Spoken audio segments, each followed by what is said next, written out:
Tras casi 6 horas de debate, la Subcomisión Mixta de Presupuesto rechazó la partida en Educación Superior para el año 2012. Tras esto, el Ejecutivo deberá enviar modificaciones antes que ingrese a Comisión Mixta, donde la concertación también tiene mayoría relativa. Pero vamos a profundizar en los detalles, en la discusión que se dio a lo largo de esta jornada. El contacto es con el diputado del Partido Socialista, Carlos Montes, desde la Florida. Diputado, muchas gracias por su tiempo. ¿Cómo está? Muchas gracias a ustedes. Pues yo estoy bien. Una larga jornada hoy día. Tuvimos 6 horas discutiendo el presupuesto del Ministerio de Educación, una parte del presupuesto, y después estuvimos viendo el presupuesto del Ministerio de la Vivienda. Centrémonos, ¿le parece, en la partida que ha sido, cierto, de la polémica dada, cierto, estos meses de intensas movilizaciones? El presupuesto y la partida de Educación son 3 votos en contra, 2 a favor. La concertación que vota por no a este presupuesto en materia de educación. ¿Cuáles son los motivos puntuales en este caso? Y que ustedes también le entregaron a lo largo de esta jornada al Ministro de Educación para rechazar esta partida. Mire, en primer lugar yo quiero decir que hoy día vimos tres programas del Ministerio. Vimos el Centro de Perfeccionamiento del Magisterio con un programa de desarrollo curricular que lo aprobamos. Vimos también el Consejo Nacional de Investigación Científica y Tecnológica, CONICIT, que lo aprobamos. Y Educación Superior, que es una de las partidas de mayores recursos en el presupuesto, que son 875 millones. Bueno, este presupuesto lo analizamos en detalle y creemos que no están bien planteadas las cosas, que aumenta poco, no recoge la demanda de los estudiantes, no hay una respuesta al debate que hay hoy día en el país. Particularmente en 4 cosas. En primer lugar, este presupuesto contiene un fondo de recursos tradicionalmente eran para la universidad estatal y el Consejo Rectores. El Ministerio viene planteando ahora que por igual puedan concursar esos fondos las universidades privadas. El año pasado tuvimos el mismo debate con el ministro Lavín y llegamos a un acuerdo. Y el acuerdo que 80% para las universidades públicas y Consejo Rector y 20% para las privadas. Pero el Ministerio insiste y el ministro Bulnes no se abrió a modificar esto. Otra cosa muy grave que hay acá son los recursos para el crédito con aval del Estado, que son 269.000 millones, que estos aparecen aquí sin condiciones, sin glosas, sin especificaciones, y creemos que eso no está funcionando bien y hay que transformarlo, y en la ley no podemos autorizarlo así. El otro tema tiene que ver con los recursos para efectos de las becas y la manera que están planteadas. Son pocos recursos, no alcanza a cubrir el 40% o los 2 quintiles de más bajos ingresos. Hemos insistido que hay que aumentar los recursos, hemos propuesto crear un fondo nacional, hemos dicho distintas posibles fuentes donde se incremente significativamente los recursos para avanzar en el sentido de la gratuidad por la línea de llegar por lo menos al 60% en esta ocasión. Estos son los temas principales que estuvimos cuestionando y finalmente nos llevaron a votar que no. ¿Y por qué votamos que no? Porque la única facultad que tienen los parlamentarios es rebajar el presupuesto.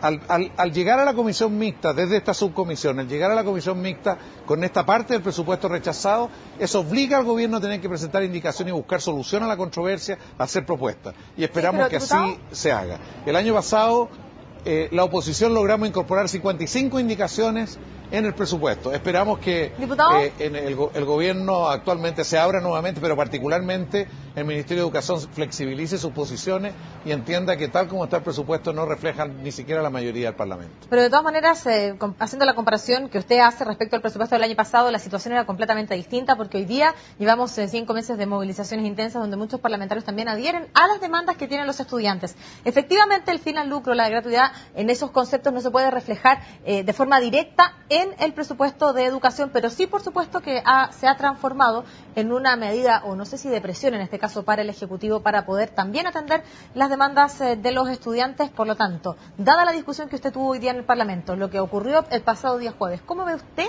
entonces el ánimo del Ejecutivo para introducir estas modificaciones que, en este caso, la concertación requiere para aprobar esta partida? Mire, en general en el presupuesto no se pueden introducir todos los cambios. Hay cambios conceptuales que son de otras leyes más permanentes, en fin.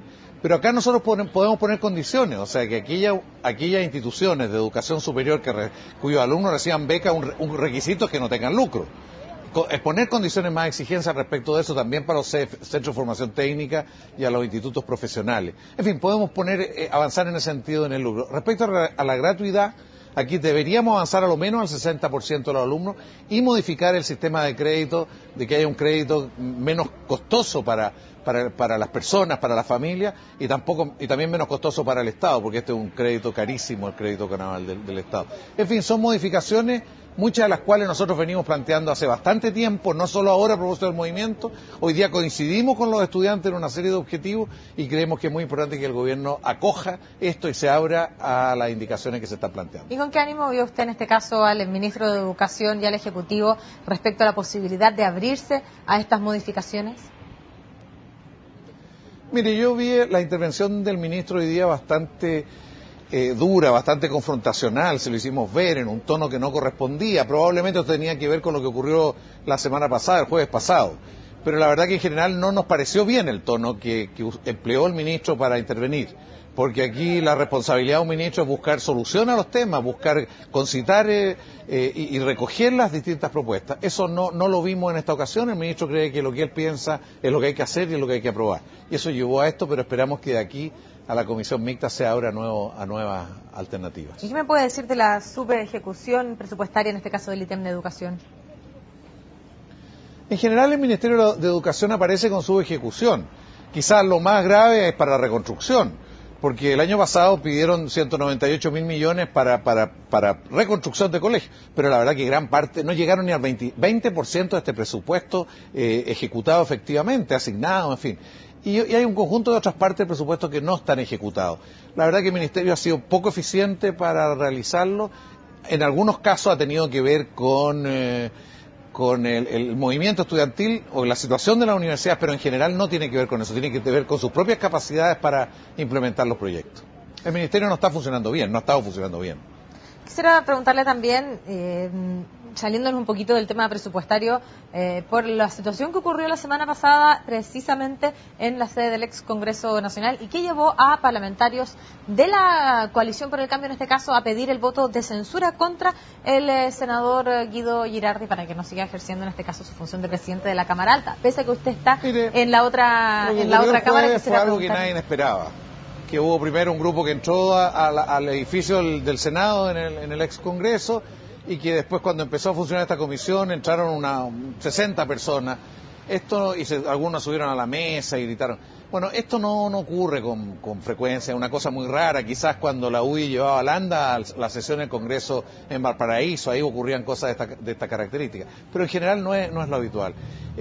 No había muchas alternativas porque no había suficiente vigilancia en el interior del edificio.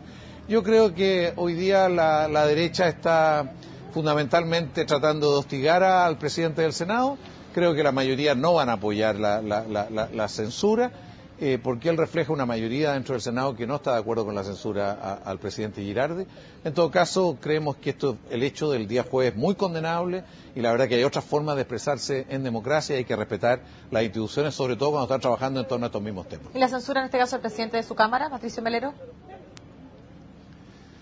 Bueno, en la Cámara ocurrió algo que tampoco nos pareció bien, porque yo fui presidente de la Cámara un periodo y la verdad que esto de que entren fuerzas especiales dentro de la Cámara de Diputados es algo que no había ocurrido. Yo no recuerdo, quizás en la época de los Pinocheques, del hijo de Pinochet, entraron en un momento muchos carabineros, pero en ningún caso contenía fuerzas especiales y como ocurrió acá. Esto fue bastante lamentable también y en la Cámara se presentó una censura especialmente para hacer ver que esto no es normal y que el presidente de la Cámara tiene que revisar su visión de este tipo de situaciones.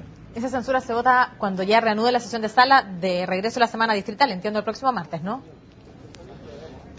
El próximo miércoles, el día 2. Claro, tiene razón. Efectivamente, ahí se verá tanto en la Cámara como en el Senado qué ocurre en definitiva, y eso está por verse. Y tengo un par de minutos para hacerle una última pregunta y respecto a lo que ocurrió adentro de la concertación respecto de apoyar o no este voto de censura contra el presidente del Senado, Guido Girardi, especialmente el tiempo que se tomó la democracia cristiana, ¿cierto?, para poder definir su postura. ¿Usted cree que en este caso se vio en algo afectada o dañada los lazos al interior de la concertación, como usted miembro de la misma? Por eso le pregunto.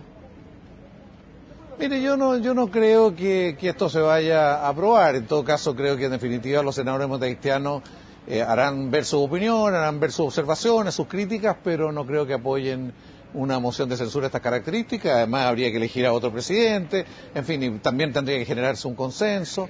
No, yo creo que esto no tiene mucha viabilidad, pero en todo caso no lo puedo decir con total certeza porque tendrá que verse la próxima semana. Si llegara a ocurrir esto, provoca una situación muy crítica dentro de la alianza entre el centro y la izquierda, que es la concertación. Perfecto. Diputado, agradezco la gentileza que ha tenido de compartir estos minutos con CNN Chile. Que esté muy bien. Yo le agradezco a ustedes, pues. Muy bien. Hasta luego. Hasta luego. Y bien, de esta manera despedimos este segmento de informaciones. Muchas gracias por informarse con CNN Chile y lo invitamos para que siga junto a nuestra compañía. Que esté muy bien, buenas noches y que descansen.